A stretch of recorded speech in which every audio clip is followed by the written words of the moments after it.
Assalamualaikum warahmatullahi wabarakatuh. Perkenalkan, nama saya Muhammad Saiful Hidayat. Saya akan menjelaskan tentang karakteristik anak dengan hambatan sensori penglihatan, pendengaran, perkembangan intelektual, hambatan fisik dan motorik, dan hambatan perilaku. Langsung saja kita ke materi yang pertama. Yang pertama, hambatan sensori penglihatan atau tunanetra.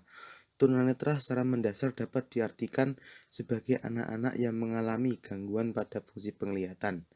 Adapun karakteristiknya sebagai berikut. Kelompok pertama yaitu kelompok yang mempunyai akuati 20/70 feet atau 6/21 meter. Artinya ia bisa melihat dari jarak 20 feet, sedangkan anak normal dari jarak 20 feet. Ini tergolong kurang melihat atau low vision. Yang kedua, kelompok yang hanya dapat membaca huruf E paling besar pada kartu Snellen dari jarak 20 feet, sedangkan orang normal dapat membacanya dari jarak 200 feet sampai atau 20/200 feet atau 6/60 meter, dan ini secara hukum sudah tergolong buta atau legally blind. Yang ketiga, kelompok yang sangat sedikit kemampuan melihatnya sehingga ia hanya mengenal bentuk dan objek. Yang keempat, kelompok yang hanya dapat menghitung jari dari berbagai jarak. Yang kelima, kelompok yang tidak dapat melihat tangan yang digerakkan.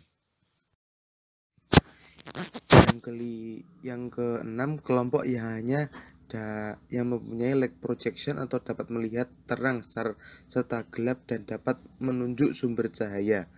Yang ketujuh, kelompok yang hanya mempunyai persepsi cahaya atau light perception, yaitu hanya bisa melihat terang dan gelap. Yang kedelapan, kelompok yang tidak mempunyai persepsi cahaya atau no light perception yang disebut dengan buta total atau totally blind. B. Atau yang kedua, karakteristik anak dengan hambatan pendengaran tunarungu. Tunarungu adalah istilah yang menunjukkan pada kondisi ketidakfungsian organ pendengaran atau telinga seseorang anak. Kondisi ini menyebabkan mereka memiliki karakteristik yang khas, berbeda dari anak normal pada umumnya. Karakteristiknya yaitu cara berjalan kaku dan agak membungkuk akibat terjadinya permasalahan pada organ keseimbangan di telinga.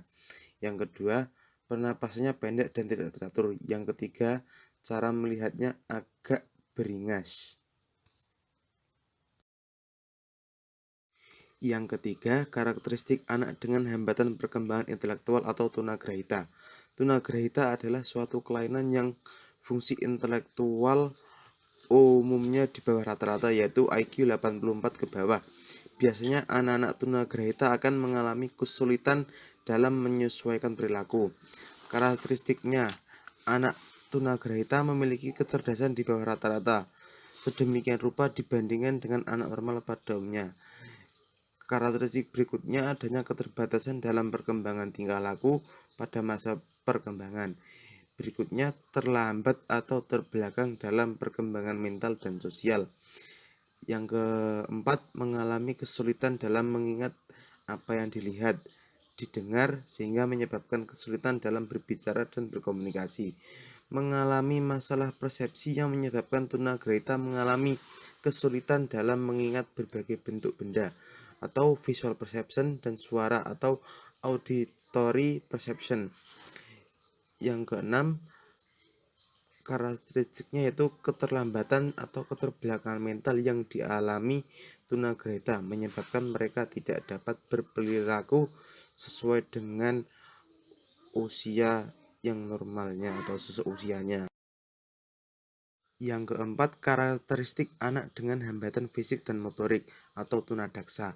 Tunadaksa secara etimologis yaitu seseorang yang mengalami kesulitan mengoptimalkan fungsi anggota tubuh sebagai akibat dari luka, penyakit, pertumbuhan yang salah, perlakuan, dan akibatnya kemampuan untuk melakukan gerakan-gerakan tubuh tertentu mengalami penurunan. Karakteristiknya sebagai berikut. Karakteristik akademik, adanya kelainan pada sistem cerebral. Tingkat kecerdasannya berentang mulai dari tingkat idiosis sampai dengan gifted. Yang kedua, karakteristik sosial atau emosional. Adanya masalah emosi seperti mudah tersinggung, mudah marah, rendah diri, kurang dapat bergaul, pemalu, menyendiri, dan frustasi. Yang ketiga, karakteristik fisik atau kesehatan. Adanya cacat tubuh dan gangguan lain seperti sakit gigi, berkurangnya daya pendengaran, penglihatan, dan gangguan bicara.